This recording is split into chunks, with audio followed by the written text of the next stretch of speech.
ကျွန်တော်ထက်စိုးတဲ့သူမရှိတော့ဖန်ရန်ကစဉ်းစားတယ်လို့ဟန်ဆောင်လိုက်ပြီးနှာခေါင်းကိုဖုတ်ကဆက်ပြောပါတယ်ဟုတ်မယ်ထင်ပါတယ်ဗီဒီယိုလေးမဆက်ခင် YouTube channel လေးကို like and subscribe လုပ်ခဲ့ပြီးတော့တောင်းဆိုချင်ပါတယ်မိုးလင်းခံပြီးပြင်မဲ့နေရမထွက်သေးပါဘူးအရှိတ်ကောင်းကင်မှာအလင်းရောက်ရှိစားပြုတ်နေပါပြီကောင်းကင်ရဲ့အမောင်တူကတဖြည်းဖြည်းနဲ့မိမ့်မိန်သွားပြီမဲ့လေးလူထဲမှာညရဲ့ရင်တဲ့နေရာကြံရှိနေပါသေးတယ်လူသူကင်းမဲနေတဲ့လမ်းမပေါ်မှာပေါ့ပါတဲ့ခြေတံတံအထွက်လာပါတယ်တောင်ပေါ်မနက်ခင်းကအမြဲတမ်းအေးဆက်ပြီးဆူဆူနေပေမဲ့ကိုရဲ့ဖန်ချမ်းအေးဆက်မှုကိုအနေငယ်များအောင်မခံစားပါဘူးသူ့ရဲ့နှလုံးသားထဲမှာစိတ်လှုပ်ရှားမှုကပြည့်နေနေပါတယ်သူ့ရဲ့မျက်နှာကနီးရဲနေပြီးကြောင်းစီကိုအမြဲတမ်းရှောက်သွားနေပါတယ်ဒီရက်ဒီမှာငါအပြင်းထန်ကိုလေ့ကျင့်ခဲ့တယ်ရန်ကြောက်တုံနှစ်တုံးကိုလည်းတုံးဆွဲခဲ့ရတယ်မင်းညတညလုံးလည်းမအိပ်ခဲ့ဘူးနောက်ဆုံးတော့ငါလာရောက်ခုအောင်မြင်စွာနဲ့တန့်စင်နိုင်ပြီငါမှာအေးစင်ပါရမီရရှိတယ်ပြီးတော့ငါရန်ကိုမှစူးစမ်းအထောက်ခဲ့တယ်ဘသူကမှငါထပ်ပို့ပြီးတော့မမြင်နိုင်ဘူးဘသူကမှပဲအဖေအမေကျွန်တော်ကပြောခဲ့တယ်မဟုတ်တာအဖေတို့စိတ်မပြတ်စေရပါဘူးလို့တရင်ကောင်းကိုပြောပြတဲ့အခါ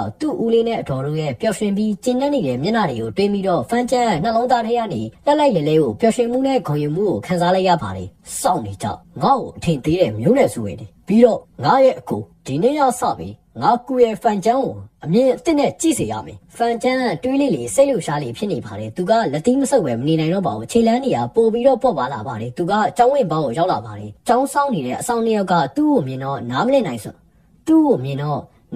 င်စွာနဲ့မေးလိုက်ပါတယ်ဟမ်ကူရဲ့ဖန်ရန်မင်းကဘာလို့ပြန်ရောက်လာတာလဲဘာလဲအကိုကအခုလေးဒီကိုရောက်လာတာဖန်ချမ်းအဲ့ဒါကိုကြားတော့သူ့ရဲ့မျက်နှာပေါ်မှာအံ့ဩမှုနဲ့တန်တရားရင်းုံကဖြစ်တန်းသွားပါတယ်ဒီကိစ္စကိုခဏထားကြတာပေါ့ဖန်ရန်ကပထမရမယ်လို့သူကမထင်ထားခဲ့ပါဘူးသူကခေါင်းခံရပြီးဂုံယူတဲ့လေတံနဲ့ပြောလိုက်ပါတယ်အကိုတို့ကျွန်တော်ကကူရဲ့ဖန်ရန်မဟုတ်ပါဘူးကူရဲ့ဖန်ချက်မှာကျွန်တော်ကအသက်သွေးကြောကိုအောင်မြင်စွာနဲ့တန်းစင်နိုင်ခဲ့ပါပြီဒီတစ်ခေါက်ပထမဆုကိုလာယူတာပါမင်းကကူရဲ့ဖန်ချက်လားမင်းတို့ညီကိုနှစ်ယောက်ရဲ့ရုပ်ကအရန်ကိုတူတာပဲကွာအကြီးကြီးကတော့လူမားတာမဆန်းတော့ဘူးဘယ်ဘက်ကအဆောက်ကမျက်လုံးပြူးပြီးတော့ပြောလိုက်ပါတယ်ညဘက်အဆောက်ကလည်းခေါင်းကိုခံရပြီးတော့ပြောပါတယ်မင်းကတလန်းတော့ကျသွားပြီကွာမင်းညပဲမင်းကိုကူရဲ့ဖန်ရန်ကမျိုးနဲ့စုအကြီးကဲနဲ့တွေ့ဆုံပြီးပထမဆုကိုယူသွားပြီကျွန်တော်အကူဖန်ချဲမျက်လုံးကပြုတ်ကျသွားပြီးမထိန်နိုင်ဘဲနဲ့အော်ဟေးလိုက်မိပါတယ်နေပါဦးအကူကပထမရသွားတယ်လို့ပြောလိုက်တာလားဘလို့လောက်ပြီးတော့ဖြစ်နိုင်ပါလဲအကူကစီစေးပါရမီရှင်မမဟုတ်ဘူးလားပထမနောက်နေရလားတကယ်ပဲငါတို့ကဘာလို့ဒီလိုကိစ္စမျိုးကိုနောက်ပြောင်းအောင်ပါလဲဖန်ချဲမယုံတာကိုတွေ့တော့အဆောက်တွေကအနှဲငယ်မကျင်မနှက်ဖြစ်သွားပါတယ်ဒီကိစ္စအကြောင်းကယ်နေပြီအကြီးကဲကအတီးပြုတ်ပြီးသွားပြီ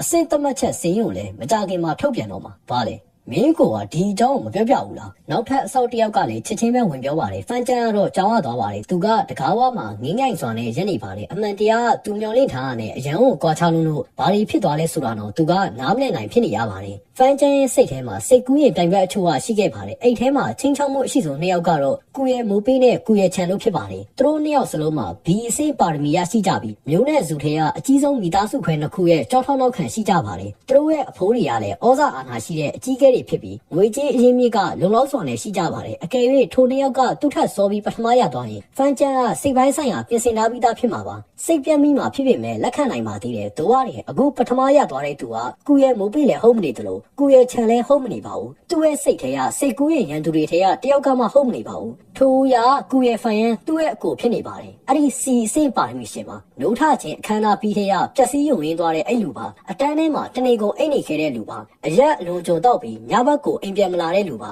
ရှမ်းချွေးကိုအနိုင်ကျင့်ပြီးသူ့ကိုပါးနှစ်ချက်ရိုက်ကသူ့စီကနေရန်ကြောက်တုံအားလုံးကိုယူသွားတဲ့လူပါအတိတ်တုံကသူ့ရဲ့နှလုံးသားထဲမှာအရိပ်မဲ့တစ်ခုလိုဖိနှိပ်ထားခဲ့တဲ့လူပါဘလို့လောက်ပြီးတော့ဒီလိုဖြစ်နိုင်ပါလဲမဖြစ်နိုင်ဘူးတခဏတာဖန်ချမ်းကသူ့ရဲ့စိတ်ထဲမှာဟိမ့်လိုက်ပါတယ်ငါဒီလောက်ထိစူးစမ်းခဲ့တာ तू ကတော့တနေကုန်အရက်ပဲတောက်နေတာနောက်ဆုံးကျတော့ तू ကပဲပထမရသွားတယ်တရားမျှတမှုဆိုတာရှိသေးရဲ့လားဘာလို့လဲနေမင်းကြီးကအရှိဘက်ကနေထွက်ပေါ်လာပါတယ်ငှက်လေးတွေကတီးတီနေကြပါတယ်နွေရာသီကချင်းမော့တောင်တစ်ခွင်မှာပြန့်နှံ့နေပါတယ်ကုရဲ့ဖန်ချမ်းနွေထွေးတဲ့နေအောင်ကြီးအောက်မှာရေချိုးနေပါတယ်သူကခေါင်းကိုဖြည်းဖြည်းချင်းငုပ်လိုက်ပါတယ်အန်ကျိတ်လိုက်ပါတယ်ပြီးတော့မြေကြီးပေါ်ကသူ့ရဲ့အထီးကျန်တဲ့အရိပ်ကိုကြည့်လိုက်ပါတယ်သူ့ရဲ့ရင်ထဲကလှုပ်ရှားနေတဲ့ခံစားချက်တွေကလေလျှော့လိုက်တဲ့ဘူပေါင်းတစ်လုံးလိုဖြစ်သွားပါတယ်တိတ်မကြံလို့ပါဘူးအစားထိုးဝင်ရောက်လာတာတွေကတန်တရားနာကြီးမှုနားမလည်နိုင်မှုနဲ့မလိုလားမှုကြောင်ရွံ့မှုနဲ့အခြားရှုပ်ထွေးတဲ့ခံစားချက်တွေပါအချိန်ကြီးကကုံဆုံးလာတဲ့အမျှနေမင်းကြီးကပိုပြီးတော့မြင့်လာပါတယ်စင်းတစ်တစ်ခုကိုကျောင်းရဲ့ကျွညာဘုံမှာကတ်ထားပါတယ်စင်းထဲမှာနာမည်နှစ်ခုကပဲပေါဝင်ပါတယ်အဲ့ဒါတွေကတော့ကုရဲ့ဖန်ရွက်နဲ့ကုရဲ့ဖန်ချက်ပါစင်းနေရပေါ်ထွက်လာတဲ့အမျှသတင်းနေရတဖြည်းဖြည်းနဲ့ပြန့်နှံ့သွားပါတယ်ကုကောင်ရရှိပြီးအိမ်မှာပဲနေပြီးကုကိုတန်းစင်ဖို့စိတ်နှလုံးကိုအပြေးအဝအာယုံစိတ်နေကြတဲ့လူငယ်တွေကသတင်းကိုကြားတော့စူညံပလောရိုက်သွားကြပါတယ် ဘလို့လောက်ပြီးတော့ဖြစ်နိုင်မှာလဲဒါကြီးကဘလို့ဖြစ်နိုင်မှာလဲဖန်ကျန်ပထမရတယ်ဆိုရင်ငါယုံနိုင်သေးတယ်ဒါပေမဲ့ဖန်ရန်ကစီအစ်ပါရမီရှင်မဟုတ်ဘူးလားနောက်နေရလားအေးအစ်ပါရမီရှင်ဖန်ကျန်ကစီအစ်ပါရမီရှင်ဖန်ရန်ကိုရှုံးသွားတယ်တဲ့ဒါစိတ်ကူးရဲ့ဇလန်းလားခြံဝန်းလေးထဲမှာစိမ့်လန်းဆိုပြနေတဲ့လက်ဖေးရည်နှန်းကတင်းပြတ်နေပါတယ်ကုရဲ့မိသားစုရဲ့တောင်းဝင်ခံအကြီးအကဲတယောက်ဖြစ်တဲ့ကုရဲ့မိုချမ်းကစာကြည့်စပွဲရှိမှထိုင်နေပါတယ်သူကဗရင်းပေါင်းအပြင်ဘက်ကရွေဦးရှုခင်းကိုကြည့်ပြီးလက်ဖေးရည်ကိုအေးလူလူနဲ့တောက်နေပါတယ်မိုးပေးတော့ကုကိုဆက်ပြီးတော့မတန့်စင်တော့ဘူးလားဘေးမှရက်နေတဲ့အိမ်တော်ထင်းရလည်းအမြင်မဲပြန်ဖြစ်ပါတယ်မနက်ကဖန်ရန်ရဲ့အကြောင်းကိုသတင်းကြားပြီးတဲ့ကတခင်လေးမို့ပေးရကြီးမားတဲ့ရိုက်ခတ်မှုကိုခန်းစားလိုက်ရတဲ့ပုံပါပဲသူကလာရောက်ကိုဆက်ပြီးတော့တန့်စင်ဖို့စိတ်မပါတော့ဘူးပြောရရင်တခင်လေးမို့ပေးရအောင်မြင်ဖို့နီးစပ်နေပြီဆိုတော့နှမျောစရာပါတကယ်တော့ဖန်ကျန်းပထမရရင်တော့ကိစ္စမရှိပါဘူးဒါပေမဲ့စီစစ်ပါရမီရှင်ဖန်ရန်ဖြစ်နေတာပြဿနာပါဒါကြောင့်တခင်လေးမို့ပေးရစိတ်ဝင်စားမှုပျောက်ဆုံးသွားတာအံ့ဩစရာတော့မဟုတ်ပါဘူးသူ့အတွက်စင်ချိန်မပေးနဲ့ကုရဲ့မိုချမ်းကအိဆက်ဆွန်နဲ့နှာခေါင်းရှုပ်လိုက်ပါတယ်သူ့ရဲ့မျက်နှာကလေးနဲ့နေပြီးလေတံကတံမတိလိုမာကြောနေပါတယ်ကုဆရာသခင်တယောက်ရဲ့ကြင့်ကြံမှုဆိုတော့အခက်ခဲတွေနဲ့ပြည့်နေနေတာဒီလောက်သိငယ်တဲ့ဆုံးရှုံးမှုကဘာမို့လို့လဲအဲ့ဒီဖိုင်ရန်ကစီစစ်ပါရမီရှင်ပဲသူကပထမရတာဟာလေကံကောင်းလို့ဖြစ်တော့တယ်သူရွေးချယ်တဲ့လာရောက်ကုရဲ့စိတ်ဆန္ဒအားနေလို့သူ့ကိုကြော်တက်ခွင့်ကိုရသွားတာအကယ်လို့မိုးပေးရဓာတ်ကိုသဘောမပေါက်ပဲဒီလောက်တင်းငယ်တဲ့ဆုံးရှုံးမှုကိုတော့မကင်တွယ်နိုင်ရင်အနာဂတ်မှာငါတို့ရဲ့မိုးမီသားစုကိုဘယ်လိုထိန်းချုပ်မှာလဲချီမီသားစုနဲ့ဘယ်လိုရှင်းပြမှာလဲဘသူကမှသူ့ကိုမဖြောင်းဖျားရဘူးသူ့ဘာသာသူတေချာသုံးတတ်ပါစေဟုတ်ကဲ့ပါတခင်ကြီးအိမ်တော်ထင်ရလေပြန်မပြောရဲပါဘူးတစ်ချိန်တည်းမှာပဲချီမီသားစုမှာလေဟိုးကိုရဲ့ဖိုင်ရအကြီးကဲကိုရဲ့လန်လေးလေးနက်နက်ကိုတပင်းချလိုက်ပါတယ်သူကမျက်မှောက်ချုပ်ပြီးခဏလောက်စဉ်းစားလိုက်ပါတယ်သူကလက်ကိုဝင်ရပြီးပြောလိုက်ပါတယ်တယောက်ယောက်တခင်လေးချီချမ်းကိုခေါ်ခဲ့စမ်းမကြခင်မှာပဲကိုရဲ့ချမ်းစိတ်ပြက်နေတဲ့မျက်နှာထားနဲ့အခန်းလေးကိုဝင်လာပါတယ်သူကဒူးထောက်လိုက်ပြီးပြောလိုက်ပါတယ်မင်းကအဖိုးကိုနှုတ်ဆက်ပါတယ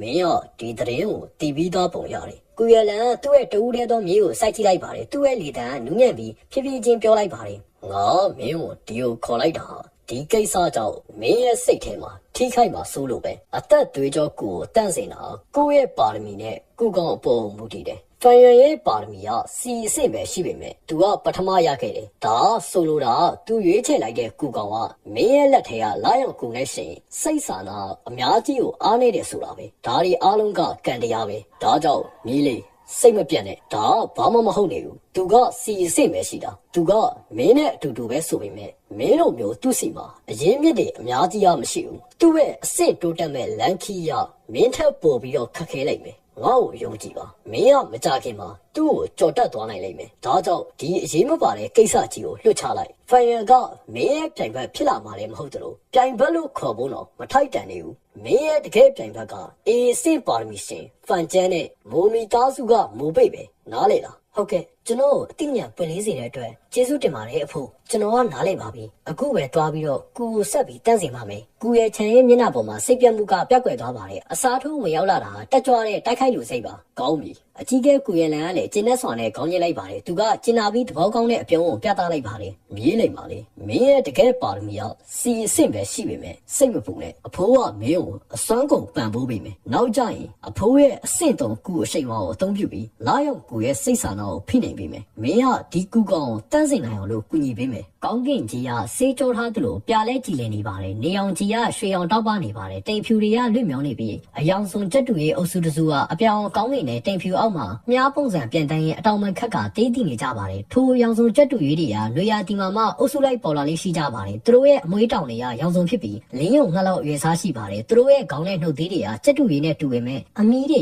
ကဒေါင်းတစ်ကောင်လိုရှည်ရှည်လေးရောက်တွဲကြနေပါတယ်ဖိုင်ယန်ကအသက်သွေးကြောကိုတန်းစင်တဲ့ဆောင်းမွေးမှာပထမရခဲ့တာ10ရက်ကျော်ကြာခဲ့ပါပြီ။နေဦးလင်ငင်းကတောင်ပေါ်ကစိမ့်လန်းတဲ့မျက်ပင်တွေကိုတိုက်ခတ်နေပါတယ်။တောပန်းတွေကပွင့်လန်းနေပြီးပြားတွေလိပ်ပြတွေကကောက်ခုန်နေကြပါတယ်။ထိုအရာတက်ကြွလန်းဆန်းမှုနဲ့ပြည့်နှက်နေတဲ့လှပတဲ့နေဦးမြင်ကွင်းတစ်ခုပါပဲ။နေဦးရဲ့လေထူးကတိတ်တဲလုံးလာကြောင်းလေးကျင်းကွင်းရဲ့ပက်လက်ရမြင့်မာတဲ့ဝါသတိုင်းတွေကိုဖုံးကွယ်မထားနိုင်ပါဘူး။လေးကျင်းကွင်းက3ဧကကျယ်ဝန်းပါတယ်။မြေပြင်ကညင်ညာပြန်ပြူးနေပြီးထူထဲကျယ်ပြန့်တဲ့ထုံးကြောက်လာတစ်ထက်ကိုခင်းကျင်းလာပါတယ်။ပတ်ဝန်းကျင်မှာစိမ့်လန်းတဲ့လန့်ဝါးတွေကိုစိုက်ပျိုးထားပါတယ်။ထိုအစိမ်းရောင်ဝါးတွေကတပင်နဲ့တပင်ဒီကက်ဆွန်နဲ့ရှိနေပြီးဖြောက်တန်းကမြင့် င့်မာတဲ့အစိမ်းရောင်တတိုင်းကြီးတစ်ခုအဖြစ်ဝင်းရထားပါတယ်တတိုင်းရဲ့ထောက်နေရာတွေမှာကြောက်အုပ်တွေကိုခင်းထားပေမဲ့နေရာအတော်များမှာမျက်တရားပေါက်ရောက်နေပါပြီဝါပီနေကြားမှာအပြင်ဘက်ကိုတုံးဝင်လာနေတဲ့တော်အိမ်နှင်းစင်ပန်းနေရာရှိနေပြီးတတိုင်းတွေပေါ်ထီအောင်တွေ့ကပ်နေကြပါတယ်15နှစ်အရွယ်လူငယ်58ယောက်ကလေးကျင်ကိုရဲ့အလဲမှာရက်နေကြပြီးအလဲကကျောင်းကဲ့ဒီမီအကြီးကဲကိုကြည့်ရင်စောင်းဝိုင်းချင်းပုံစံဖွဲ့စည်းထားကြပါတယ်ထိုရာလူငယ်တွေကိုလာရောက်ကူကိုဘလို့အသုံးပြုရမလဲဆိုတာကိုသင်ပေးတဲ့သင်ခန်းစာတစ်ခုဖြစ်ပါတယ်လာရောက်ကူကရုံးမိသားစုရဲ့ဝုံဝင်အရာကူနဲ့ပိုင်မီသားစုရဲ့စမ်းကြောင်းကူလိုပဲငါတို့ကူရဲ့မျိုးနယ်စုရဲ့အမတ်တစိတ်ကူပဲဒီမှာရှိတဲ့လူအများစုကလာရောက်ကူကိုအသက်သွေးကြောအဖြစ်ရွေးချယ်ခဲ့ကြတယ်တေချာကြည့်ထားကြောင့်လာရောက်ကူကိုတိုက်ခိုက်ဖို့အတွက်ဘလို့အသက်သွေးရမလဲဆိုတာငါကိုယ်တိုင်ကတရုပ်ပြမယ်အသက်သွေးကြောကူကလာရောက်ကူမဟုတ်တဲ့ចောင်းသားတွေကလည်းအာယုံစိုက်ထားကြောင့်ဒီကနဝင်းအဝေးပြေးတိုက်ခိုက်နေရအခြားကူကောင်တွေမှာလည်းအသုံးပြုလို့ရပြီးကျယ်ပြန့်တဲ့အသုံးချမှုတွေရှိနေတယ်ပြောရင်းနဲ့ကျောင်းအကယ်ဒမီအကြီးကဲကညာလက်ကိုဆက်ထုတ်လိုက်ပြီးလက်ချောင်းလေးကိုဖြန့်ကလက်ဖွားကိုလူငယ်တွေမြင်တောင်လို့နှိမ့်ချလိုက်ပါတယ်ပထမဦးဆုံးမင်းတို့ရဲ့စိတ်အာရုံကိုအသုံးပြုပြီးလာယောင်ကူကိုကိုယ့်ရဲ့လက်ဖွားထဲကိုရွှေ့လိုက်ပြောရင်းနဲ့လာယောင်ကူကိုစားပြုတဲ့လာချမ်းပုံအမှတ်သားအကြီးကဲရဲ့လက်မောင်းတစ်လျှောက်လက်ဖွားစီကိုရွှေ့လျားသွားပါတယ်ပြီးတော့မင်းတို့ရဲ့ခန္ဓာထဲကမူလစွမ်းရင်းကိုလှုပ်ရှားပြီးလာယောင်ကူထဲကိုထိုးသွင်းလိုက်ငွေရောင်မူလစွမ်းရင်းအနေငယ်ရာအကြီးကဲခန္ဓာထဲကနေမတိမတာထွက်ပေါ်လာပြီးလက်ဖွားထဲကလာယောင်ကူထဲကိုဝင်ရောက်သွားပါတယ်ကျောင်းအကယ်ဒမီအကြီးကဲကအဆင့်3ကူစီယာသခင်ဖြစ်ပြီး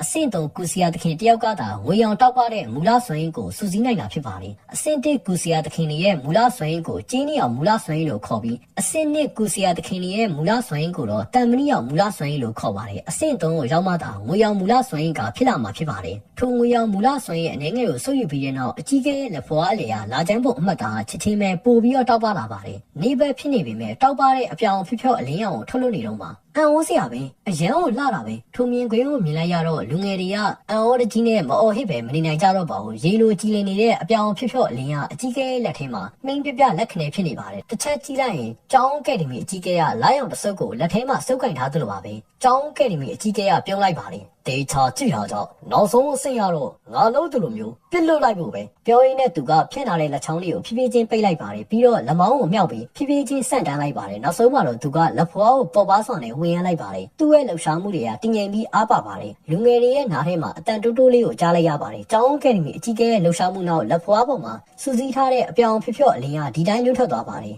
အလင်းကလေထဲမှာလာချမ်းထားသွားအသေးလေးတစ်ခုဖြစ်သွားပါတယ်အပြောင်ဖြော့ဖြော့လာချမ်းထားသွားလက်ဖွားရွယ်စားလောက်ပဲရှိပြီးညကောင်းကင်ရံမှာလာချမ်းလေးလိုပါပဲအဲ့ဒါလေထဲမှာမြင်းဖြောက်တံကိုဆွဲလိုက်ပြီး10မီတာလောက်ဝေးတဲ့မျက်ရုပ်ကိုထိမှန်သွားပါတယ်ရွှမ်းဆိုတဲ့အတန်နဲ့အတူမျက်ရုပ်ရဲ့လေပင်ကလာချမ်းထားသွားရဲ့ဖြစ်တော့ခြင်းကိုခံလိုက်ရပါတယ်အယုတ်ရဲ့ခန္ဓာကိုယ်ကရိမ့်ရိုင်သွားပြီးခေါင်းကြီးကမြေကြီးပေါ်ကိုပြုတ်ကျသွားပါတယ်မျက်ရုပ်ကိုဖြစ်တော့ပြီးတဲ့နောက်လာချမ်းထားသွားချက်ချင်းပဲမိမ့်သွားပါတယ်ဒိုးကနေအဲ့ဒါလေထဲမှာနောက်ထပ်6မီတာလောက်ဆက်လက်ပြန်တန်းပြီးမှလာချမ်းပုံကတဖြည်းဖြည်းနဲ့ပျောက်ကွယ်သွားပြီးနောက်ဆုံးမှာတော့လေထဲမှာပျောက်ကွယ်သွားပါတယ်မျက်ရုပ်ရဲ့လေပင်ကိုကြည့်လိုက်ရင်ဖြစ်တော့ထားတဲ့မျက်နှာပြင်ကအလွန်ချုံးမွေးနေပြီးအထက်မြက်ဆုံးတစ်စိမ့်နဲ့ရိတ်ထားသလိုပါပဲလူငယ်တွေအားလုံးဒီပါမျက်လုံးတွေပြူးကျက်ပြီးထိုမြင်ခွင်းကိုတုံလုံးစွာနဲ့ကြည့်နေကြပါတယ်သူတို့ထဲကအနေငယ်ကလာချမ်းထားသွားတဲ့တိုက်ခိုက်မှုစွမ်းအားကြောင့်တုံလုံးသွားပြီးကိုယ့်လက်ပင်ကိုပြန်ဆန်းကြည့်မိကြပါတယ်ခဏတာတိတ်ဆိတ်ပြီးတဲ့နောက်အမေနိတ်တန်တွေကဒရဇက်ထွက်လာပါတယ်အချို့လူငယ်တွေရဲ့မျက်လုံးတွေကတောက်ပလာပြီးမျက်ရုပ်ကိုစိုက်ကြည့်နေကြပါတယ်အချို့ကကျောင်းကဲ့ဒမီအကြီးကဲရဲ့လက်ဖွားကိုစိုက်ကြည့်နေပါတယ်အချို့ကျတော့စိတ်လှုပ်ရှားစွာနဲ့တီတိုဆွေးနွေးနေပါတယ်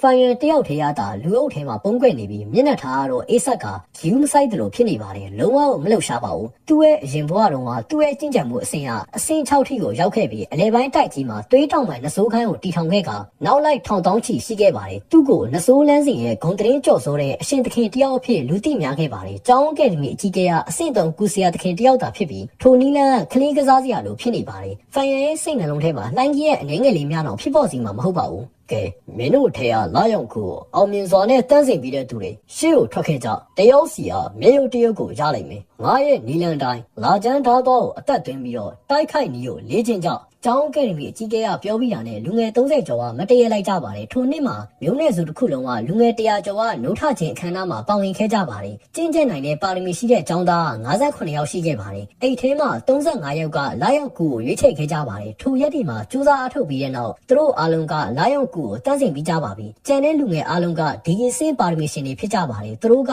လာရောက်ကူကိုမတန်းစင်ခြင်းလို့မဟုတ်ပဲပါရမီမလုံလောက်လို့နောက်ဆုတ်လိုက်ရတာဖြစ်ပါတယ်ကူရဲ့မျိုးနယ်စုကလူငယ်တွေအတွက်လာရောက်ကူက ရိုးရှင်းတဲ့ကူကောင်တစ်ကောင်မဟုတ်ပဲမျိုးနွယ်စုရဲ့ဂုံတိတ်ခါရဲ့တင်ကြီးတာဖြစ်ပါတယ်မကြခင်မှာပဲလူငယ်35ယောက်ကတန်းစီပြီးတော့ရက်လိုက်ကြပါတယ်သူတို့တယောက်စီရဲ့10မီတာအကွာဝေးမှာမျက်ရုပ်တရုပ်စီကိုစိုက်ထူထားပါတယ်ဖိုင်ယန်ကအာယုံမဆိုင်ခံရအောင်တန်းရဲ့အနေမှာရက်နေပါတယ်လေ့ကျင့်မှုကစတင်ပါပြီလူငယ်အားလုံးကညာလက်ကိုစံတန်းပြီးလာရောက်ကိုလက်ဖွားတွေကိုလွှဲပြောင်းလိုက်ပါတယ်အပြောင်လာချမ်းပုံအမှတ်သားတွေကကျင်းနီအောင်မူလဆွေထိုးသိမ်းမှုနဲ့အတူရေးပြောင်းအလေးနေတစ်ခုပြီးတစ်ခုကိုထုတ်လွှတ်လာပါတယ်တို့ပါရင်သူတို့ကလက်ဖွားနဲ့လေထဲကိုဖျက်လိုက်တဲ့အခါလာချမ်း9ခု10ခုလောက်ကပြန်ထွက်လာပါတယ်ထိုလာချမ်းအချို့ကခဏလေးပဲပေါ်လာပြီးချစ်ချင်းပဲပျောက်ကွယ်သွားပါတယ်အချို့က2မီတာ3မီတာလောက်ပဲပြန်တန်းပြီးရုတ်တရက်ဘန်းဆိုတဲ့အတန်နဲ့တူအပြောင်အလင်းတစ်ခုဖြစ်ပြုတ်ကွဲသွားပါတယ်အချို့ကတော့အဝေးကိုပြန်တန်းမိမယ်လမ်းကြောင်းလွဲသွားပြီးကောင်းလေးပေါ်ကိုဓာတ်ရိုက်ပြန်တက်သွားပါတယ်လူငယ်တွေအားလုံးကလည်းမျက်မှောင်ကျုံလိုက်ကြပါတယ်အခုကအကြီးကဲတရုပ်ပြတာကိုကြည့်တော့မှအတော်လေးကိုလွယ်ကူပုံပေါက်နေပြီမယ်ကိုယ်တိုင်စမ်းသပ်ကြည့်မှတော့အတွင်းထဲမှာအခက်ခဲကိုသဘောပေါက်သွားကြပါတယ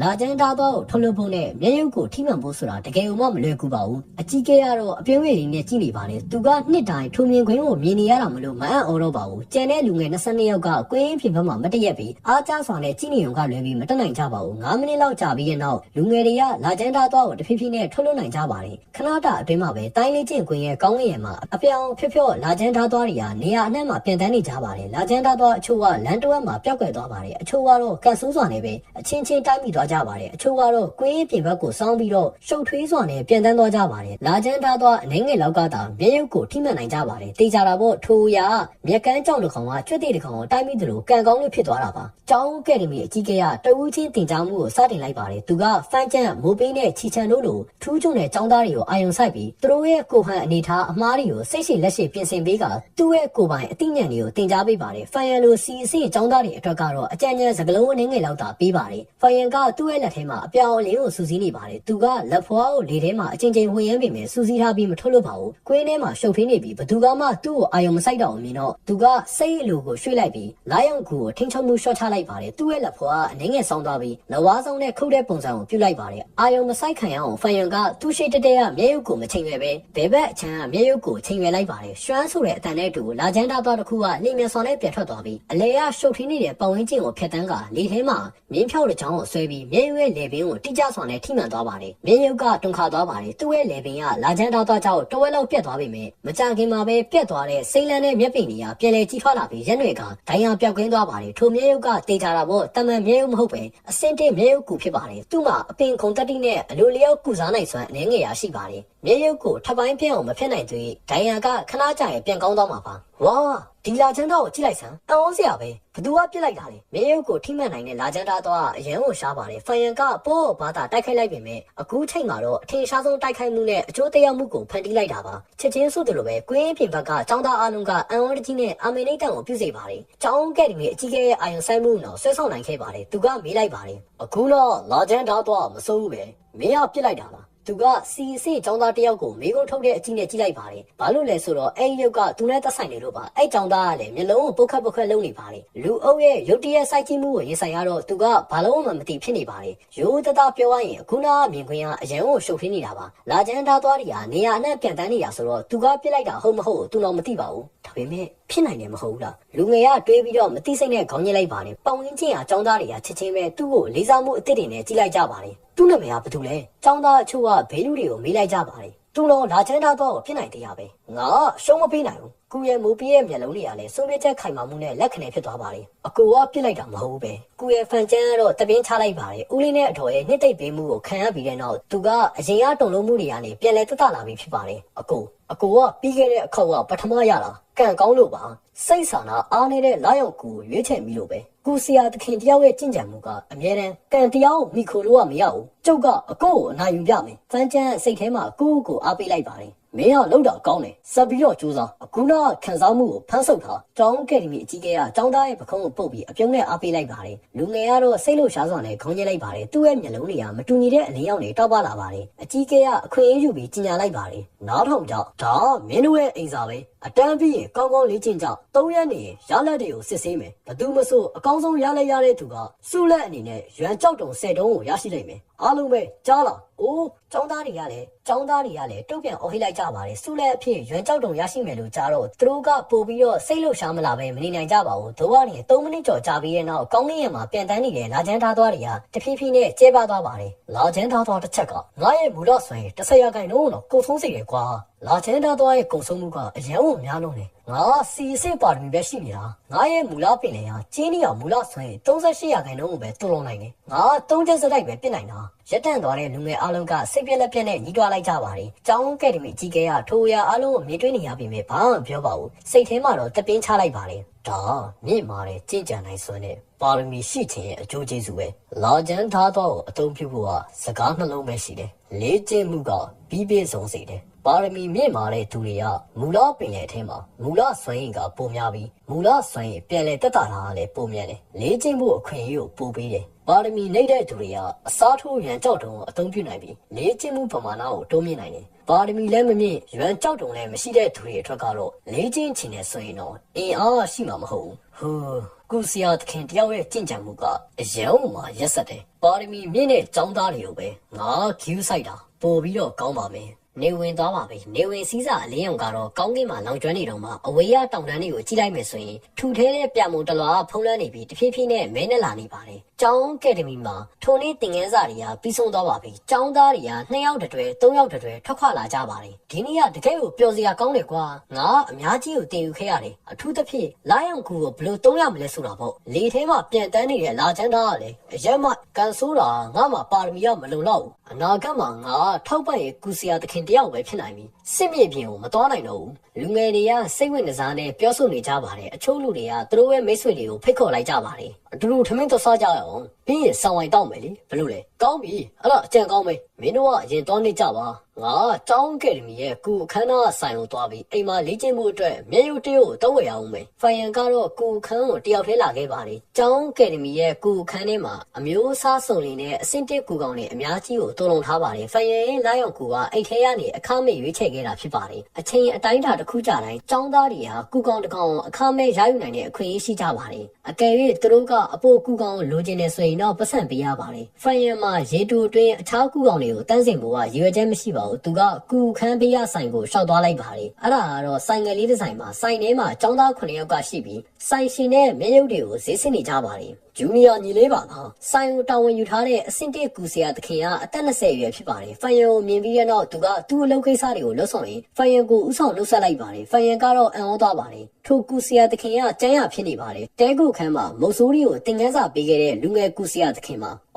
စီနီယာပါလားဖိုင်ယန်ကခေါင်းညက်လိုက်ပါတယ်မျက်နှာထားအေးဆက်နေပါတယ်ကျန်းရကသူ့နောက်ကကောင်တာထဲကနေမျက်ရုပ်တရုပ်ကိုထုတ်လိုက်ပြီးဝယ်နေတဲ့ចောင်းသားကိုပေးလိုက်ပါတယ်သူကဖိုင်ယန်ကိုဖော်ရွှေတဲ့အပြုံးနဲ့ပြုံးပြပြီးတော့မေးလိုက်ပါတယ်ဂျူနီယာညီလေးမင်းကလည်းမျက်ရုပ်ကိုလာဝယ်တာလားမင်းအတွက်တရုပ်ကိုခြံထားပေးရမလားရွှန်ကြောက်တုံသုံးလုံးပဲကြတာပါဒီပစ္စည်းကရောင်းကအရန်ကိုကောင်းတယ်အခု9ရုပ်ပဲကျန်တော့တယ်မင်းရတာထပ်ပြီးတော့စောင့်နေမယ်ဆိုရင်ပစ္စည်းပြတ်သွားမယ်နော်သူကတမန်လူတွေအပေါ်မောက်မာတဲ့သဘောထားရှိပေမဲ့ဖိုင်ယန်နဲ့အခြားလူတွေအပေါ်မှာတော့အရန်အောင်မှဖော်ရွှေပါတယ်ဖိုင်ယန်ကတော့ခေါင်းကိုခံရလိုက်ပြီးစိတ်ထဲမှာရေမောလိုက်ပါတယ်ထိုကျန်းရကစီးပွားရေးဘယ်လိုလုပ်ရမလဲဆိုတာတကယ်သိပါတယ်မျက်ရုပ်ကမျက်လူသားကူကနေပြုလုပ်ထားတာဖြစ်ပါတယ်မူလဆိုရင်ထည့်သွင်းတာအပဝင်ကုန်ကြစရိတ်ကရွှန်ကြောက်တုံတရုံးခွဲပဲတန်ပါတယ်စီနီယာကိုကြီးခမရလောက်တာတိတ်မကောင်းတော့အရင်ရောက်တဲ့သူကအရင်ရတင်တာပေါ့ဗျဘာလို့သူ့အတွက်ခြံထားပေးရမှာလဲဟုတ်တယ်ကျောင်းတို့ကဒီရောက်နေတာကြာပြီဗျစီးပွားရေးလုပ်ရင်လည်းစီကံလိုက်နာရမယ်လေတုံးဟုတ်ပြီဗျခမရရွံကြောက်တုံးကိုယူကျုပ်ကရုပ်ကိုယူမယ်ဆိုင်ထဲရလူငယ်တွေက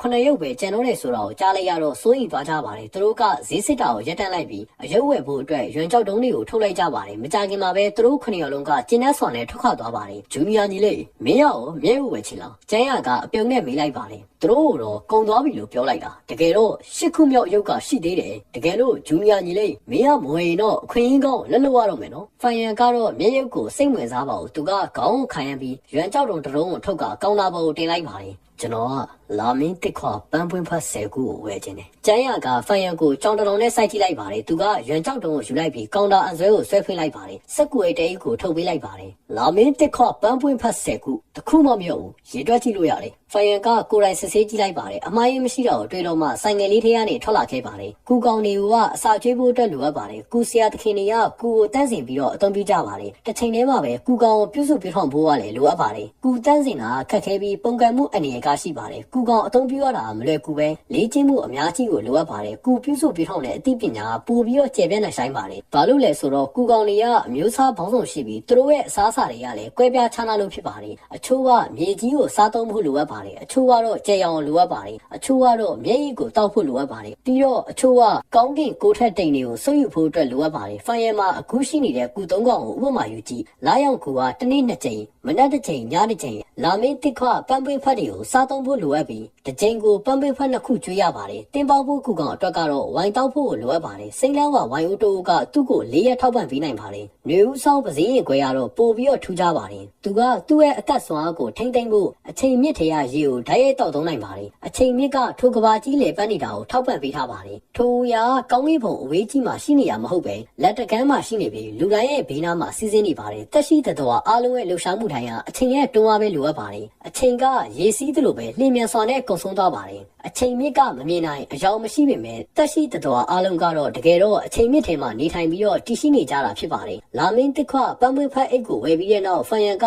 စိမ့်လန်းဝဝိုင်ကိုဝယ်ဖို့အတွက်တဲကုတ်ခန်းကိုသွားလိုက်ပါတယ်။တင်းပေါင်းမှုကူကောင်ကရှင်တန်ဖို့အတွက်ဝိုင်ချုံနဲ့ဆောင်းဝိုင်ကိုလည်းတောက်သုံးနိုင်ပါတယ်။တို့ရတယ်ဒီလိုအရေးသွေးနေတဲ့ဝိုင်မျိုးဆိုရင်တော့တောက်သုံးတဲ့ပမာဏကကြီးမားပြီးနေ့တိုင်းအိုးနှင်းငယ်ကိုလိုအပ်ပါတယ်။ဖန်ရန်ကတွက်ချက်ကြည့်လိုက်တော့စိမ့်လန်းဝဝိုင်ကိုဓာတ်ရိုက်ဝယ်တာပို့ပြီးတော့ကောင်းပါပဲ။အရေးသွေးနေဝိုင်တွေကိုဝယ်တာတွက်ချိကိုင်းရုံတင်မကပဲတန်တရားကလည်းဖြစ်စီမှာမဟုတ်ပါဘူး။တခင်လေးရောက်ပြီလား။တဲကုခံစပွဲထိုးကဖန်ရန်ကိုသိနေပါပြီ။ဖန်ရန်ကရွံကြောက်တုံ3တုံးကိုထုတ်ပေးလိုက်ပြီးသူ့စီကိုဓာတ်ရိုက်ပစ်ပေးကရင်းနှီးစွာနဲ့ပြောလိုက်ပါတယ်။ငါ့ကိုစိမ့်လန်းဝဝိုင်ကိုတိုးပေးပြီးတော့ဟင်းကောင်းအနှင်းငယ်ကိုပေးပြန်အန်းစရာမလိုဘူးဒီမှာအရင်ထားလိုက်လောက်ကုန်ကြမှာအားလုံးကိုအတူတူရှင်းမယ်ပိုရင်ပြန်လိုရင်ထပ်ပေးမယ်သူကတဲကုခန်းမှာမနေတော့ပဲចောင်းဆောင်ကိုပြောင်းရွှေ့သွားပြီဖြစ်ပေမဲ့ဝိုင်ဝယ်တိုင်းအိမ်မှာပဲစားလေးရှိပါတယ်ကောင်းပါပြီတခင်လေးကျေးဇူးပြုပြီးဒီမှာထိုင်ပါဝိုင်နဲ့ဟင်းပွဲတွေမကြခင်မှာရပါတော့မယ်စပွဲတို့ကပြန်ဖြစ်ပြီးဖိုင်ယန်ကိုထိုင်ကုန်တစ်ခုစီကိုခေါ်ဆောင်သွားပါတယ်သူကပခုံးပေါ်အဝတ်စားကိုယူပြီးစပွဲနဲ့ထိုင်ကုန်တွေကိုရင်ကျေးစွာနဲ့တုပ်လိုက်ပါတယ်ပြီးတော့ထွက်ခသွားပါတယ်စပွဲတို့ကပြောသလိုပဲဝိုင်နဲ့ဟင်းတွေကအမြန်ပဲရောက်လာပါတယ်ဖိုင်ယန်ကစားရင်းနဲ့စိတ်ထဲမှာတွက်ချက်နေပါတယ်ရွံကြောက်တုံတထုံးကပန်းပွင့်ဖက်10ခုကိုဝယ်လို့ရတယ်လာရောင်ကူကတနေ့ကို4ခုကိုစားသုံးတယ်စိမ့်လန်းဝဝိုင်အိုတိုးကရွံကြောက်တုံ2တုံးတန်တယ်တင်းပေါင်းဖို့ကူကောင်ကို4ရက်ထောက်ပံ့နိုင်တယ်ဆိုလိုတာဒီကူနှကောင်ကိုကျွေးမွေးရုံနဲ့တည်းတနေ့ကိုရွံကြောက်တုံတထုံးလေးပါကုန်ကြနေပြီဒါကနဲတယ်လို့ထင်ရပေမဲ့တကယ်တမ်းမှာတော့အရန်ကိုစေးကြည့်လို့နဲ့တမန်လူ3ယောက်ပါတယ်မိသားစုတစ်စုအတွက်တလတာနေထိုင်စည်းကရွံကြောက်တုံတထုံးပဲရှိတာကူကောင်တန်းစိန်ပြီးထရအခုထိ16ရက်ရှိနေပါပြီကူကောင်ပြုစုပြိုးထောင်ရုံနဲ့တင်ဖန်ရန်အတွက်ရွံကြောက်တုံ14တုံးခွဲကိုကုန်ကြခဲ့ပါပြီငါပန်းဝိုင်ရဲ့အမွေနှစ်ကိုရခဲ့တယ်ဖန်ကျန်ရဲ့ရွံကြောက်တုံအိတ်ကိုလည်းယူခဲ့တယ်ပထမဆုကိုလည်းရခဲ့တယ်ငါရဲ့ရွံကြောက်တုံပိုင်ဆိုင်မှုက44တုံးခွဲအထိမြင့်မာခဲ့တယ်ဒါပေမဲ့ကူကောင်တန့်စင်ဖို့အတွက်6တုံးခွဲကိုသုံးခဲ့ရတယ်အစာကျွေးဖို့က14တုံးခွဲကုန်တယ်နေထိုင်စည်းကရွံကြောက်တုံတဝက်ကုန်တယ်အခုငါမှရွံကြောက်တုံ20ရာကျန်သေးတယ်ဖိုင်ရန်ကပစံအေးကိုထုတ်ပြီးဖွင့်ကြည့်လိုက်ပါတယ်အဲ့ထဲမှာရွံကြောက်တုံအစိတ်ပိုင်းတွေကပြည့်နေနေပါတယ်ထိုရွံကြောက်တုံတွေကမိခိုးဖြူအောင်ရှိပြီးဒုံချင်းစီက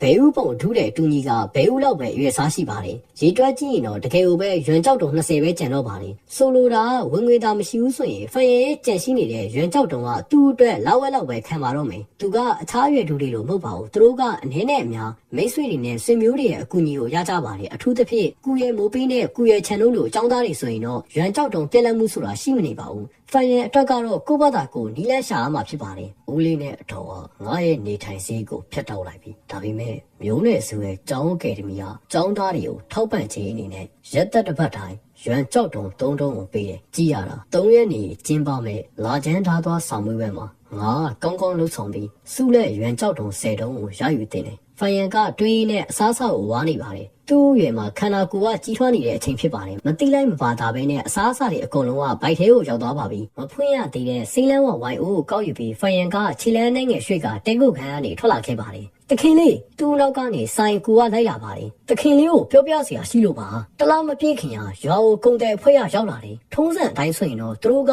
ကျုပ်တို့ရဲ့စိမ့်လန်းဝဝိုင်ကိုဝယ်ကြလေးရှိတယ်တခင်လေးကလည်းစိမ့်လန်းဝဝိုင်ကိုကြိုက်တယ်အပတ်တိုင်းအိုးနဲ့ငယ်ကိုဝယ်တယ်လေဆိုင်ရှင်ကဒီအကြောင်းကိုတခင်လေးကိုပြောပြဖို့အတွက်ကျွန်တော်ကိုမှားထားလို့ပါကျွန်တော်တို့ရဲ့စိမ့်လန်းဝဝိုင်ကအကန့်အသတ်ရှိပါတယ်ကုံတဲ့အဖွဲ့ကိုရောင်းပြီးရင်တိတ်ပြီးတော့ကြံတော့မှမဟုတ်ဘူးလို့စိုးရင်ရပါတယ်အော်အဲ့လိုလားဖ ဖိုင်ယန်ကထိုးရောက်ကြတော့မျက်မှောက်အနေငယ်ကျုပ်လိုက်ပါတယ်ဖိုင်ယန်မှာလူတွေကိုအကဲခတ်ပြီးစကလုံးလေးကိုအဓိပ္ပာယ်ဖော်တဲ့နှစ်900အတွေ့အကြုံဆိုတာရှိပါတယ်ဆိုင်ကူနဲ့လူငယ်ကူစီယာသခင်ကျန်းရပြောတာတွေကစင်တူပေမဲ့ကျန်းရလိန်ပြောနေရနဲ့ဆိုင်ကူအမှန်တိုင်းပြောနေတာကိုဖိုင်ယန်ကသဘောကျကျပဲခွဲခြားနိုင်ပါတယ်ထိုးရတော့အနေငယ်ဒုက္ခရောက်ပါတယ်ဖိုင်ယန်ကတင်းပေါမိုးကူကောင်ကိုအစာကျွေးဖို့အတွက်လိုအပ်ပြီးရေရှည်မှာလိုအပ်မဲ့စိန်လန်းဝဝိုင်ပမာဏအလွန်များပြားပါတယ်အကယ်၍ထိုတဲဖို့ခန်းမှာပစီးပြတ်သွားရင်အနာဂတ်မှာတင်းပေါမိုးကူကောင်ကိုအစာကျွေးဖို့အတွက်အရေးသွေးနှိမ့်ဝိုင်အများပြားကိုအသုံးပြုရမှာကိုသူကစိုးရင်ပါတယ်သူကတရက်ထင်တဲ့ဝိုင်အိုးအများကြီးကိုမတောင်းနိုင်ပါဘူးအချိန်ကြာလာရင်တန်တရားဖြစ်စေပါလိမ့်မယ်ခဏလောက်စဉ်းစားပြီးတော့ဖိုင်ယန်ကရွယ်ကြောက်တုံ10တုံးကိုထုတ်လိုက်ပါတယ်ဒါဆိုရင်နောက်ထပ်9ဦးကိုဝယ်ပြီးတော့ငါယူသွားမယ်ငါနဲ့အတူကျောင်းကယ်ဒမီအဆောင်ကိုလိုက်ခဲ့ဟုတ်ကဲ့ပါသခင်လေးဆိုင်ကူကရွံကြောက်တုံးကိုအမြင်မဲယူလိုက်ပါတယ်တူလုံးနဲ့နီလန်းမရှိရင်လာမင်းတစ်ခွပန်းပွင့်ဖတ်တရ9ရက်ပဲခံတာမလို့ဖိုင်ယန်ကတခါဝင်တိတ်ပဲဝယ်ပါတယ်ဒိုကနေစိန်လန်းဝဝိုင်ရတော့အကြာကြီးခံတာမလို့အဲ့ဒီဘိုင်းမှာပြဿနာမရှိပါဘူးဆိုင်ကူအနေငယ်ရဖိုင်ယန်ရဲ့နောက်ကိုလိုက်ပြီးကျောင်းကယ်ဒမီအဆောင်စီကိုတွားကြပါတယ်ဝိုင်အိုးလေးကိုဂရင်အောက်မှာထားပြီးမှထွက်ခွာသွားပါတယ်လက်ထဲမှာရုတ်တရက်ပြားကတ်နေတဲ့ပတ်စံအေးကိုကြည့်ပြီးဖိုင်ယန်ကတပင်းချလိုက်ပါတယ်ကူတန်းစင်ရတာခက်ခဲပြီးကူကောင်ပြုစုပြိုးထောင်ရတာလည်းမလွယ်ကူပါဘူးထိုးရသူ့မှာအရင်ဘွားနှစ်900အတွေ့အကြုံရှိလို့သာဖြစ်ပါတယ်သူကကူကောင်အသုံးပြုတာကိုလေ့ကျင့်စရာမလိုအပ်ပါဘူးဆိုလိုတာမူလဆွေရဲ့ကုံဆုံးမှုကရောနေသွားပြီးထိုးရသူ့ရဲ့ကုန်ကြစည်ကိုအများကြီးတက်တာစေပါတယ်သူ့ရဲ့ဘေးနာလူတွေဆိုရင်လာရောက်ကိုအသုံးပြုတာကိုလေ့ကျင့်ဖို့အတွက်မူလဆွေရဲ့ကုံဆုံးရပါတယ်ကျွမ်းကျင်မှုတိုးတက်ဖို့အတွက်အချိန်ချင်းလေ့ကျင့်ရပါတယ်မူလဆွေရဲ့ကုံဆုံးမှုကများလုံးပြီးပြန်လဲတက်တာနှေးလုံးတော့ပြန်ဖြည့်တင်းဖို့အတွက်ရွံကြောက်တုံးကိုပဲအသုံးပြုရပါတယ်မျက်ရုပ်ဝယ်တာကလည်းရွံကြောက်တုံး3တုံးကုန်ပါတယ်ထိုးရအကုန်လုံးကပတ်စံနေပ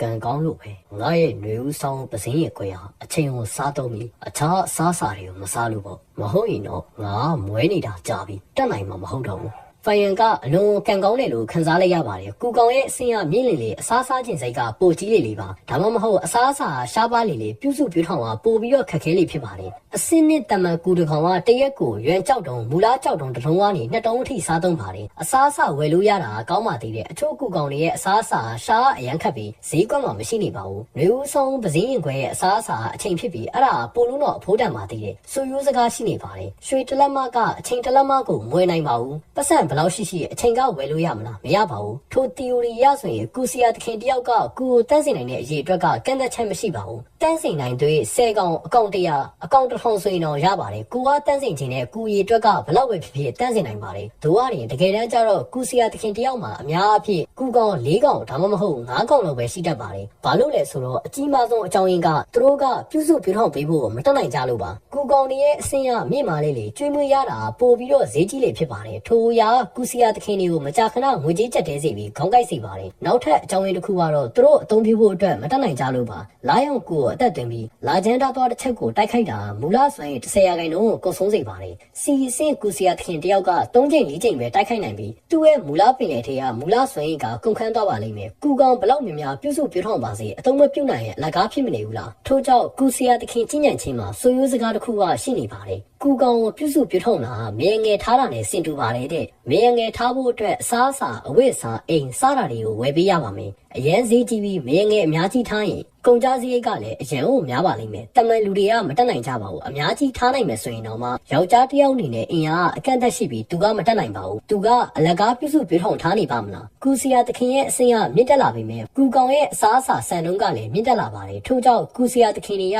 သူတို့တန်းစီနိုင်တဲ့ကူရီအတွက်ကအကန့်အသတ်မရှိဘူးလို့မထင်ပါနဲ့ကူစီယာသခင်အများစုကအဆင့်တူကူကောင်၄ကောင်၅ကောင်လောက်ပဲပြုစုပြောထောင်နိုင်ကြပါတယ်အရေးအတွက်ပုံများမယ်ဆိုရင်တော့ကူစီယာသခင်ကမွဲတိတ်သွားပါလိမ့်မယ်3ရက်ကြာပြီးတဲ့နောက်ကိုခန္ဓာကိုနှိမ့်ချပြီးရှောင်တိန်တာဝိရံပြီးထိုးနှက်တာကိုတားဆီးဖို့အတွက်အသုံးများတဲ့နီလန်ပဲရန်သူကတိုက်ခိုက်လာတဲ့အခါအမြန်ထိုင်ချလိုက်ပြီးတံပြန်တိုက်ခိုက်ဖို့အတွက်အခွင့်အရေးယူပြီးသူ့ရဲ့ပေါင်ကြားနဲ့ဝမ်းပိုက်ကိုတိုက်ခိုက်လိုက်ဝိရံပြီးတော့ထိုးနှက်တာကိုမကြောက်နဲ့အဲ့ဒါကိုအသုံးပြုလို့ရှိတဲ့သူတွေကအုံတော့မရှိပဲစိတ်လိုက်မှန်ပါလောက်တတ်တဲ့သူတွေပဲလေ့ကျင့်ရင်ကွင်းမှာကျောင်းအကယ်ဒမီရဲ့လက်ဝဲနီးပြတရုတ်ပြရင်ပြောလိုက်ပါတယ်တစ်သားရုပ်တရုတ်ကညာလက်တီကိုဝင်ရလိုက်ပါတယ်လက်ဝဲနီးပြထိုင်ချလိုက်ပြီးတိုက်ခိုက်မှုကိုရှောင်တိန်ကအရုပ်ရဲ့ဝမ်းပိုက်ကိုထိုးချလိုက်ပါတယ်လက်တီးချက်အနေငယ်ကြာပြီးတဲ့နောက်တစ်သားရုပ်ကမြေပြင်ပေါ်ကိုလဲကျသွားပါတယ်ကျောင်းသားတွေကစုံအိုင်းပုံစံစုဝေးကြည့်ရှုနေကြပေမဲ့အများစုကစိတ်ဝင်စားမှုမရှိကြပဲပြင်းနေကြပါတယ်ကျောင်းအကယ်ဒမီမှာတင်ငင်းစမျိုးကိုတင်ကြားပေးပြီးထိုတန်းလက်ဝဲအခြေခံတင်ကြားပေးနေတာဖြစ်ပါတယ်လက်တီးနဲ့ခြေထောက်တွေကိုအသုံးပြုပြီးအားထုတ်ရတာမမိုက်ကန်ကန်လာချမ်းသားသွားတိုက်ခိုက်တာတွေတော့မကောင်းပါဘူးလူငယ်တွေအားလုံးဒီပါအာယုံလွှင့်နေကြပါတယ်နောက်တန်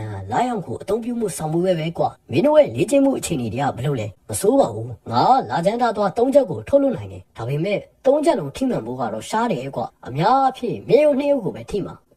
ငါလည်းအထူးတူပဲဒီရက်ဒီမှာဒါကိုလေ့ကျင့်ဖို့အတွက်ငါမြေရုံ1ရုပ်ကိုတော့ဝယ်ခဲ့ရသေးတယ်လူငယ်တွေကတီတိုပြောဆိုနေကြပါတယ်သူတို့ရဲ့စိတ်ကထိုနေရာမှာမရှိနေပါဘူးသူတို့အားလုံးကနောက်အတန်းရဲ့စာမှုပဲအတွက်စိုးရိမ်နေကြပါတယ်ထိုစာမှုပဲအတွက်သူတို့ကအတန်းအချိန်ပြင်ပမှာအချိန်ကြာကြီးအပြင်းထန်လေ့ကျင့်ခဲ့ကြပါတယ်အခုသူတို့အားလုံးကအင်အားတွေပြည့်နေပြီးစာမှုပဲကိုမျှော်လင့်နေကြပါတယ်ចောင်းသားတွေရဲ့ဆွေးနွေးတန်တွေကနီးပြရဲ့နားထဲကိုရောက်သွားပါတယ်လက်ဝဲနီးပြနောက်ပြန်လှည့်ပြီးအော်ဟစ်လိုက်ပါတယ်စာတီချိန်မှာစကားပြောတော့တားမြစ်ထားတယ်အားလုံးပါဇက်ပိတ်ပြီးတော့တေချာကြည့်ထားကြလက်ဝဲနီးပြဆရာကအစင်းနဲ့ကူဆရာသခင်တယောက်ဖြစ်ပြီးကြွသားတွေထင်းတွေကသူ့ရဲ့ခန္ဓာရဲ့အထက်ပိုင်းကတန်မာတောက်တင်ပြီးကျင်းနေအောင်အသားရည်ပေါ်မှာအမာရွတ်တရားဖုံးလွှမ်းနေပါတယ်သူ့ရဲ့အော်တန်ခန်းသားထဲသွားပြီးကွင်းထဲကလူငယ်အားလုံးကိုချစ်ချင်းပဲဖိနေလိုက်ပါတယ်တိုင်းလေးချင်းရင်ကွင်းကတိတ်ဆိတ်သွားပါတယ်လက်ဝဲအခြေခံကအရေးကြီးဆုံးပဲအထူးသဖြင့်ကူဆရာသခင်တယောက်ရဲ့ကျင့်ကြံမှုအစောပိုင်းအဆင့်တွေမှာအခြားအရာအားလုံးထက်ပိုပြီးတော့အရေးကြီးတယ်အားလုံးပဲအာယုံစိုက်ကြစူပူကျင်းကျုံပြီးတဲ့နောက်တင်ကြားပေးတဲ့ဆရာနောက်ထပ်တစ်သားရုပ်တရုပ်ကိုဆင့်ခေါ်လိုက်ပါတယ်အဝါရောင်ဖြော့ဖြော့တစ်သားရုပ်က2မီတာမြင့်ပြီးတစ်သား6ထောက်တွေနဲ့ကြောက်ခင်းပြကျန်းပြင်ကိုနေလိုက်တဲ့အခါကြည်လင်ပြတ်သားတဲ့အတန်ထွက်လာပါတယ်သူကလက်မောင်းလေးကိုဖွင့်ပြီးနီးပြစီကိုကိုယ့်ရုပ်ကန်းနဲ့ပြေးဝင်လာပါတယ်နီးပြကတော့တိုက်ခိုက်မှုကိုရှောင်တိန်လိုက်ပြီးခါကိုရုပ်တရက်ဖက်လိုက်ကရှေ့ကိုတွန်းလိုက်ပါတယ်တစ်သားရုပ်ကမြေပြင်ပေါ်ကိုလဲကျသွားပါတယ်ပြီးတော့သူက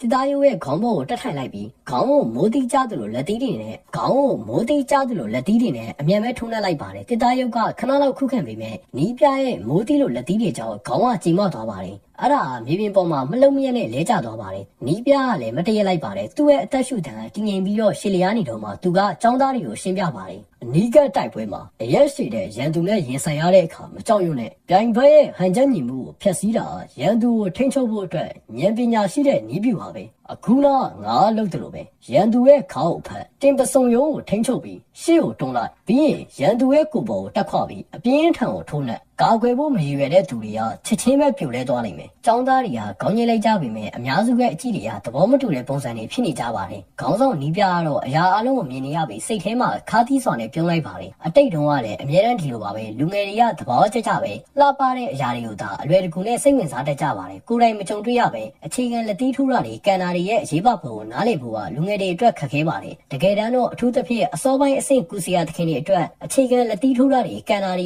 ကမထင်ပေါ်ဘူးထင်ရပေမဲ့လာချမ်းထားသောတိုက်ခိုက်မှုတွေထက်ပိုပြီးတော့အရေးကြီးပါတယ်မှတ်ထားအနီးကပ်တိုက်ပွဲမှာရန်သူရဲ့မျက်လုံးကိုမကြည့်နဲ့ပခုံးကိုအာရုံစိုက်ရန်သူကထိုးသည်ဖြစ်စီကန်သည်ဖြစ်စီပခုံးတွေဟာအယုံဆုံးလှုပ်ရှားလိုက်မယ်အနီးကပ်တိုက်ပွဲမှာအမြန်နှုံးကအရန်ကိုအရေးကြီးတယ်ဒီမှာပြောတဲ့အမြန်နှုံးကတိုက်ခိုက်လို့တဲ့အမြန်နှုံးမဟုတ်ဘူးချက်တောက်ရဲ့အမြန်နှုံးကိုပြောတာအကွာအဝေးကအကောင်းဆုံးကာကွယ်မှုပဲခြေထောက်တွေဟာလျင်မြန်ဖြစ်လက်ဖို့လိုအပ်တယ်ဒါမှအင်အားပေါက်ကွဲထွက်ဖို့ကပိုပြီးတော့လွယ်ကူလိမ့်မယ်ရွေလျားပြီးတော့ထိုးနှက်တဲ့အခါသူရိကံပုံစံထောက်ကန်မှုကိုထိန်းတာမဟုတ်ရင်ခန္ဓာအောက်ပိုင်းဟာထိန်းချုပ်မှုလွတ်သွားရင်ရန်သူကလဲကျမှာမဟုတ်ပဲမင်းတို့ကိုယ်တိုင်ကပဲလဲကျသွားရလိမ့်မယ်တိုင်းနီးပြစစ်ရှိလက်ရှိနဲ့ရှင်းပြနေပါတယ်ထိုအရာတွေကသွေးနဲ့မျက်ရည်ကိုအသုံးပြုပြီးကာလရှည်ကြာတိုက်ပွဲတွေကနေတစဉ်သူစုဆောင်ခဲ့တဲ့အဖိုးတန်အတွေ့အကြုံဖြစ်ပါတယ်ကွင်းပြင်ဘက်ကចောင်းသားတွေဒုံပေါက်တာကတော့နှမျောစရာပါသူတို့ကတဖြည်းဖြည်းနဲ့တီးတိုးပြန်ပြောလာကြပါတယ်သူတို့ရဲ့ဆွေးနွေးမှုခေါင်းစဉ်ကနောက်အတန်းကလာချမ်းထားသွားဆောင်းမွေးရဲ့အကြောင်းဖြစ်နေတော့မှာဒီတိုင်းကြီးပြအရန်ကိုလက်တွေ့ကြတယ်ဒါပေမဲ့သူ့ရဲ့တင်ကြားမှုရဲ့နီးလန်းမှာပြဿနာရှိနေတယ်ဖိုင်ယန်က